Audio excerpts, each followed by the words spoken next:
We believe freedom is more than a feeling. It is the power to shape worlds, to craft beauty, and to live life on your own terms. And that freedom, that's where we begin. It all starts with a vision. Then we envision something even bigger. Because true ambition deserves to evolve into something even more extraordinary. Every vision becomes our purpose. A challenge that calls for collaboration between visionaries and engineers, between craftsmen and architects, between timeless expertise and bold innovation. For over 140 years, we have lived by one principle. Our best can always be better. We never settle, because only by aiming higher can we create something truly exceptional. A life without compromise. A world open to explore. Every moment defined by you. That is the ultimate expression of personal freedom. Good afternoon, gentlemen. Welcome to Yachting USA. Anders, it's nice to see you. It's a pleasure to be Jurjen, here. Thank you for being here. thank you for having us in your home country. It's beautiful Dutch weather, which we expect every November here. Sorry. No, it's all right. We'd be disappointed if we didn't have a little bit of this. And thank you very much to Met's Trade and the wonderful hospitality and the facilities you've provided us this year at the Met's 2025 exhibition. We're in the Rye Center and taking advantage of the opportunity to have this conversation in person. Mm-hmm. So, again, welcome. I remember meeting Walter Huisman right after Juliet was delivered, and I've got a beautiful coffee table book signed by Walter. What a gentleman he was. Yeah, indeed. And that was, what, 1992 or something like that? Yeah, I think she was delivered in 94. Okay, so yeah, that's quite a long time ago. Yeah, and then we were working on Arcadia, I think was one of the first motor yachts, and you were there at the time. Yeah. Wish I had met you at the time, but it's fun to be in the same place and have a little bit of history with such an amazing shipyard with such a legacy and heritage. And the fact that she's a Royal Huisman means she's been over 100 years and is recognized for her excellence. Mm. And well behavior as well. We received a royal warrant in 94 at our 100th anniversary. Yeah. And last year we celebrated 140 years of Royal Huisman. Think about that. Yeah, it's quite a history. A lot of boats have been delivered, hundreds. Yes. We don't even have a record of the early days, so we don't need to know. Oh, really? We don't know the precise number, but now that's interesting. Yeah. Started with local boat for local fishermen, the wooden boats. Right, in Vollenhoven. Yeah. Right. Which is a cool little Dutch town if you've never been. It is just, it's like picturesque. It's right out of the storybook almost. Yeah, that's the former shore side of the Zee, the inland sea. Now we're looking at reclaimed land, so the sea is gone, and that was also the reason why we stepped into yachting, because the fishermen didn't have a job anymore when the Afsluitdijk was built. Yeah. Yeah, and if you ever go to the town, they have a nice pictorial of what it was and what it is, which is really interesting to see how the Dutch are really well at reclaiming land and managing your irrigation and water, because it's a water-bound country below sea level mostly. So crazy to think about that, right? Yeah, that knowledge is also being exported to the States and all over the world. It's true. It's true. There's a hospital in Tampa right across from an exhibition center. Last year, this hurricane came through, and it was Dutch technology that put up a barrier wall all the way around that hospital to protect it from the rising tides from that storm. I thought it was remarkable, and that actually came from Rotterdam. And aside of that, water management, we also have a nice reputation of building boats. So let's talk about building boats, because that is exactly why we're here, and that's been my love for my entire career. And when we walked and talked earlier today, you probably sensed the passion I have about the history together and some of the boats that I was involved in building while I was with nautical structures. But now we're talking about the bigger picture, which is we've got this heritage of boat building. There's some amazing technology you guys use. You're also in something that's near and dear to me, which is active high-end refit work, and you've built your own facilities for refit. That's a conversation that's continuing to go on. And as we talk a little bit more this afternoon, you'll understand why it's kind of important to me as well. So, Royal Huisman Shipyard and Huisfit. Huisfit is the refit entity of Royal Huisman Shipyard. Mm-hmm. Huisfit, you have your yard in Amsterdam, and the new build work happens in Vollenhoven. Correct. Okay, so we got that kind of understood. Anders, you live in Mallorca, and you're from Sweden? I am. All right. Swedish, I'm a Scandi hooligan. Yeah. And you're working with this amazing Dutch entity, and it must be really pleasing for you to have that ability to be integrated to all of that. Yeah, I'm amazed by the company's history, the commitment to quality, and the dynamics of the company. I really enjoy that there's a new build, there's refit, and then there's Rondal, which is the equipment manufacturing, and an amazing research and development. It's amazing. It is incredible. So I'm very pleased to be with the company. Yeah, I can imagine so. If I had the opportunity to reinvent myself and start my career on this side of the pond, it's probably where I'd want to be as well. We still have some open jobs, so... Careful. Yeah, no, it's good stuff. And what an industry we're in, because this is absolutely a luxury industry. And I've always enjoyed that conversation about what luxury really is. And until you see, I think, some of the detail of the builds that happen here in Northern Europe, you don't really understand. And luxury is more than just the visual. It is the attention to detail. It's the reliability. It's the components and how things are put together and how they're documented. And all of that either defines a very well-built boat or an exercise in mediocrity. Mm. And that's really one or the other. And you guys do not do mediocrity very well. Sorry to say. That's why we also love to invite clients to come over to the shipyard and see how the boats are being built. Instead of having a look at a boat, a tour on a boat in the show, the sofa can look nice, the outer shell can look nice, but it's what makes a difference. Yeah. At these boat shows, they won't let you take down the headliners or pull the wall paneling off. And that's unfortunate, because the magic is up ahead above the headliners and in the hull sides and places you don't see. Earlier we reviewed the air conditioning ducting, for example, of Atlantite. It's all made in PVC, and it's hidden behind the walls. But we were looking at this refit you did recently, and this is a 90-year-old yacht built in the UK that came in. And what was remarkable when we went through this book, and we'll show some of these images in this podcast for those watching this on YouTube, the attention to detail, what you saw in the works when you took this boat down to bare metal and then took it from bare metal back up. You took a chunk of the side of the yacht out so you pull the engines out, rebuild those back to new, put them back in. Incredible amount of workmanship that goes into that. And you essentially delivered a new yacht at the end of that refit. Yeah, that's very close to a new build project. Although you don't start from zero, you start from minus. Yeah. There's so many refits I've been involved in too, and you look at the project and you go, why didn't we just lay a keel? Wouldn't it have been easier just to start fresh? But there's love. This is an industry of love and passion. Yeah. You have a boat, and you have it because you love it, because you certainly don't have it for economic reasons. You don't have it because it's an asset that's going to return a huge investment necessarily. You're going to have it because it's something that speaks to your heart. Yeah, it's a passion. It is passion, yeah. And so when you see the work that's done, you see the passion in the work as well. Jurjen, let's go back, if you don't mind, a little bit to new build construction. What have you observed over the last, say, 30 years in the shipyard, from the day Arcadia was built to where we are today? A lot has changed, obviously. Is there anything profoundly that you think back and go, wow, this is really fundamentally interesting, that is either uniquely Huisman or uniquely a move in our industry as far as how boats are built and the technology that we're delivering to our client today? Of course, the boats, milestones there are always new milestones, and the boats have grown and grown. Nowadays, at the moment, we're building 2 80-meter plus boats in Vollenhoven. These are sailing yachts? Both sailing yachts, yes. Wow. 3-master as well as a sloop. Wow. They're huge. But what has changed is the sustainability part. Earlier we were talking about Juliet. She was converted into hybrid based on the hybrid technology we applied in a new build yacht called Ethereal. She was the world's first hybrid superyacht.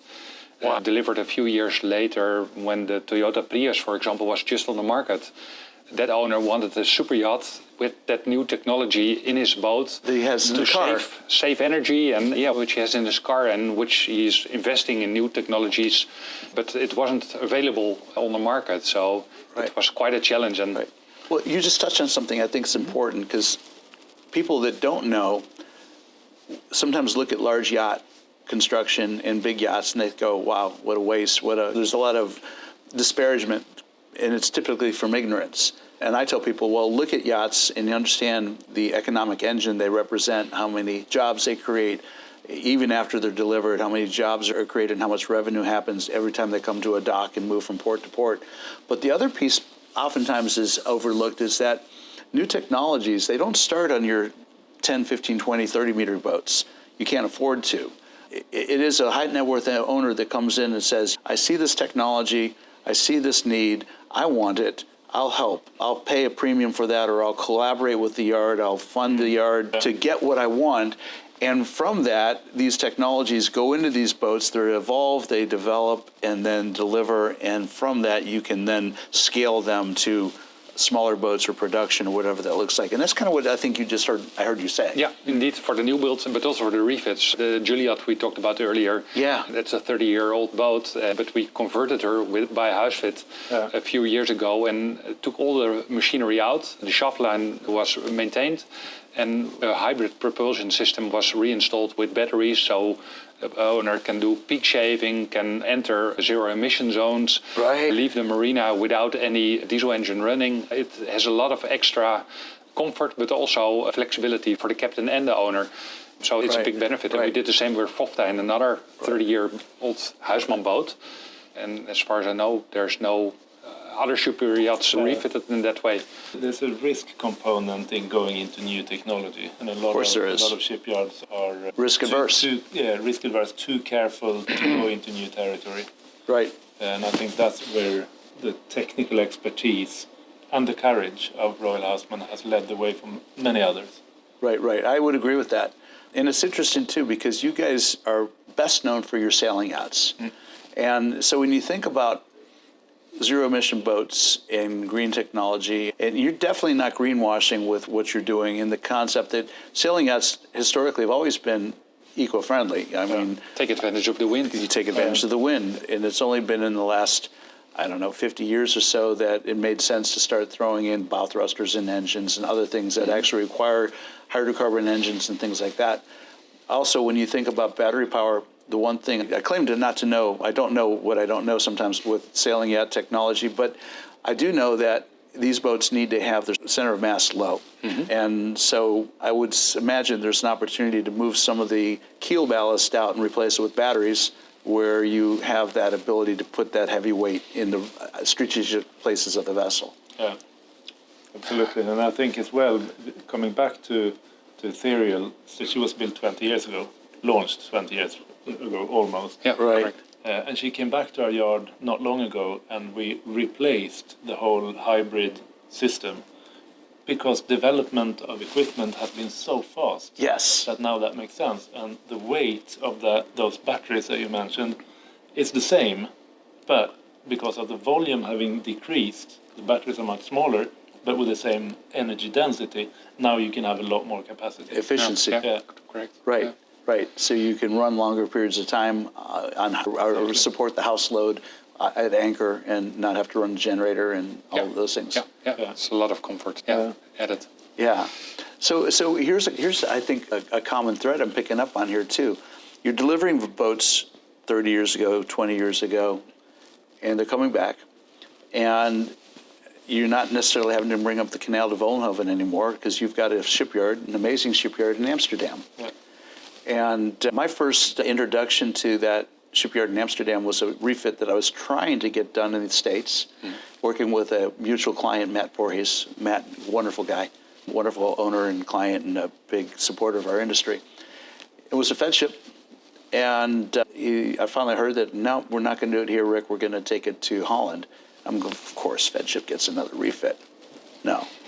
Huisfit got this refit, Yeah. and it was a cool refit. Yeah. You did a major surgery on that boat. Yeah, it started with the classic fat ship looks, Yeah. with a curved stern, and we converted her and lengthened her by 4 meters, and there's now a modern exterior and a modern interior, because it was also I think it was a John Munford interior, and it's now also Adam Voorhees interior, which is very contemporary. So it's a fine example of a And I think conversion. And I think one of the things that was achieved in that refit was what many yacht owners now look for. So you may have a beautiful classic canoe stern or a round stern like this vessel, but then you don't have the access to the water. That's right. That's what you want. You're on a boat, you want to be in the sea. That's right. So beach clubs is a very common theme in discussions we're having. Yep, of course it is. And that's what he got. Well, that's the idea, because we have done a good job, I think, in yacht design over the last several decades of rethinking of the way these boats are used. Yeah. You gentlemen boats were typically used to take you from point A to point B, tied up at dock, go do your thing, come back. Now boats are family boats. They're used for more adventure. They're brought out to places, anchored, multiple tenders and toys, and your beach club opens up, and it becomes a more integrated interface with the ocean itself. Yeah, it's an in-out space. That's a good way to put it. It's an in-out space, right. So yeah, these boats are getting second lives, or sometimes third lives. Yeah. And in the concept of Atlantide, this 90-year-old boat, what I saw you guys do, she's got another 100 years ahead of her. Yeah. You got a brand new boat going back in the water with an amazing steel hull. Exactly, but that's actually an important aspect of refit.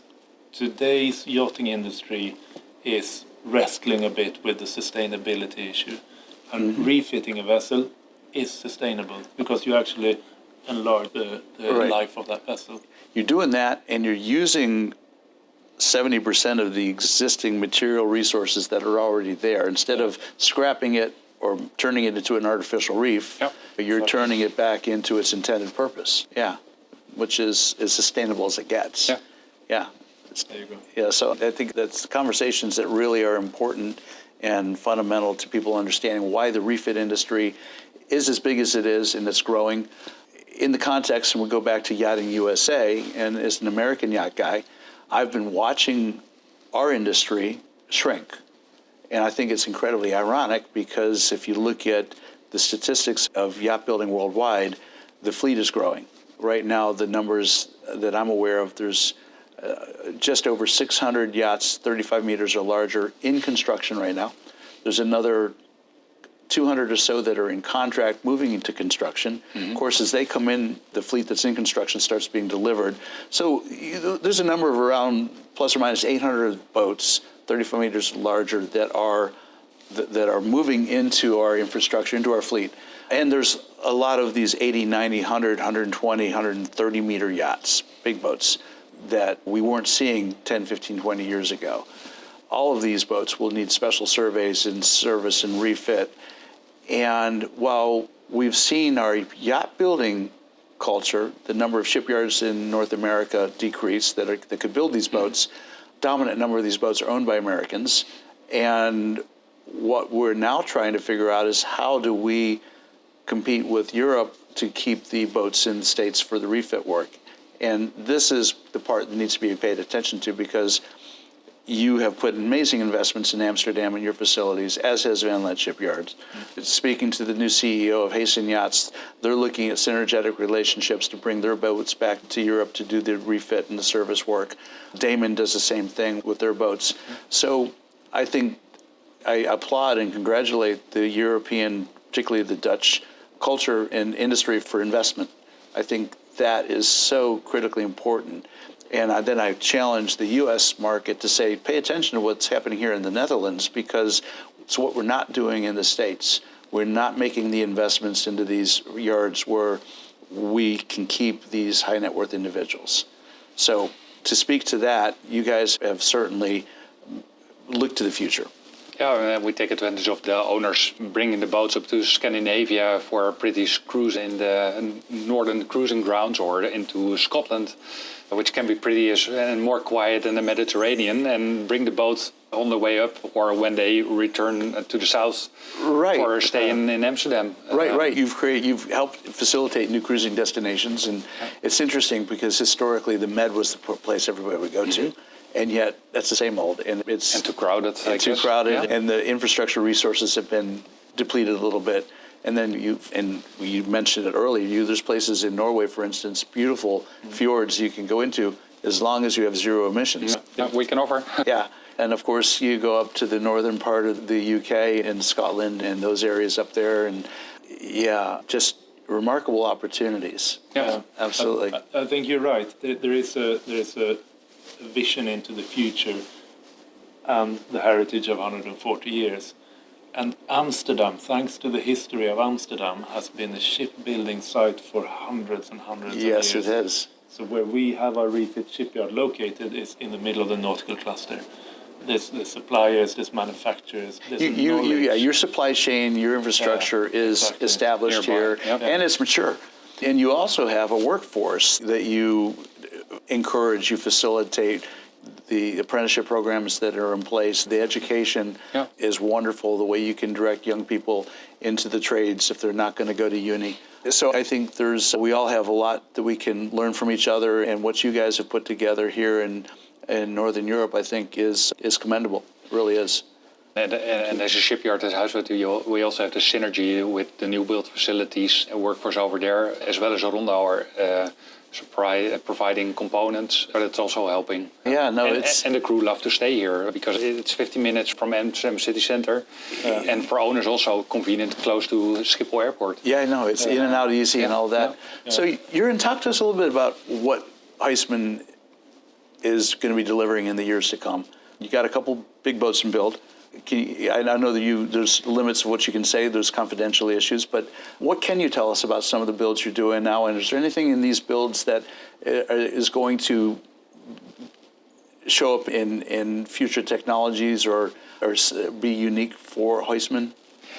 Yeah, indeed. I'd love to tell a lot more than you can, I'm sure. I'm sorry, I'm not allowed. So time will show you, and then keep an eye on our social media to see when the boats are being launched and revealed.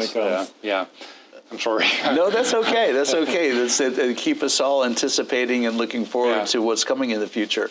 If some of the things I've seen in the Rondal booth and in some of the other conversations we've had are indication of what might be coming, I think you guys are going to build a reputation as being a very cutting-edge leader in new yacht construction and technologies.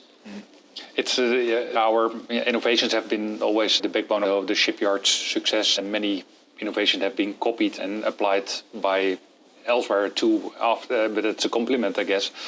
Well, it's the ultimate compliment. Yeah. Absolutely. Yeah. Absolutely. And we'll keep on doing that. Yeah.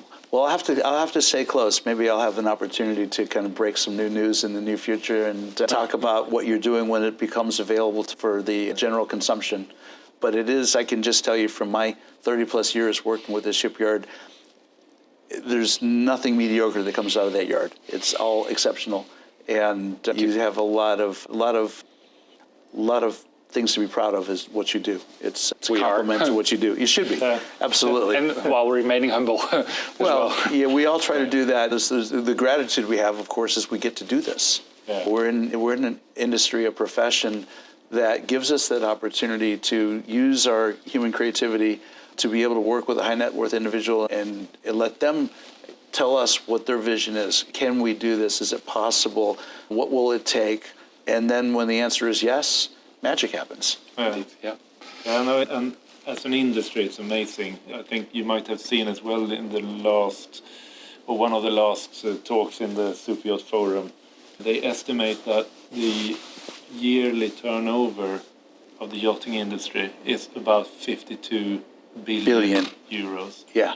That's a lot of money and a lot of food on a lot of people's table. Yes, exactly. When you think about the world economics and some of the challenges that exist, and then you see the impact, keep in mind that the jobs that are created in our profession, our industry, these are not what we call in the States minimum wage jobs. These are not minimalist. These are careers. These are living wages. These are opportunities to eventually start your own businesses. And I have never seen more innovation and more entrepreneurial experiences when you walk the halls of Metstrade and you see these new companies and new companies. I was amazed at how many new businesses I've seen and they're bringing out amazing products. New ideas, things that I wish I could have thought of, right? And that's what this drives. This boat building industry drives the innovation and drives the creativity and creates the opportunity for people to start their own businesses and scale. And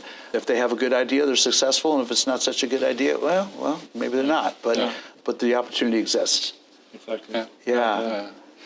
It's continue with the history, adding years to the history of the shipyard. Yeah, no, this is going to be fun. And again, the fun part of what I'm doing today is these conversations continue, and we'll be talking again in the months and years to come. And I am just excited to see what you'll be delivering in the future. And perhaps one of these days I'll get back to Vollenhoven myself and see what's... to come and have a look. I would love to, but of course I'd be going out the door going, damn, I'd love to talk about this. A few years later they will be launched. No, that's great. So we'll be able to... Boom. Well, maybe that's the magic. Come to one of these next launches and do a little documentation there and a couple conversations and have a beer or two with you guys. Yeah. You're welcome. Well, thank you. Yeah, that'd be great. Listen, I appreciate you joining the podcast. It's wonderful to have Royal Huisman Shipyard and Huisfit on Yachting USA. Yeah, awesome. Thank you. All right. Anders, thank you so much. Jurjen, thanks for having us. Thank you so much. Thank you. And until the next time, I'm out of here.